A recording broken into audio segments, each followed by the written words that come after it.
کشمیر،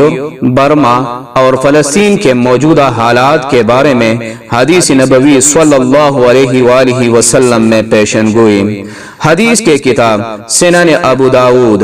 کے باب مسلمانوں پر اقوام عالم کا چڑھانا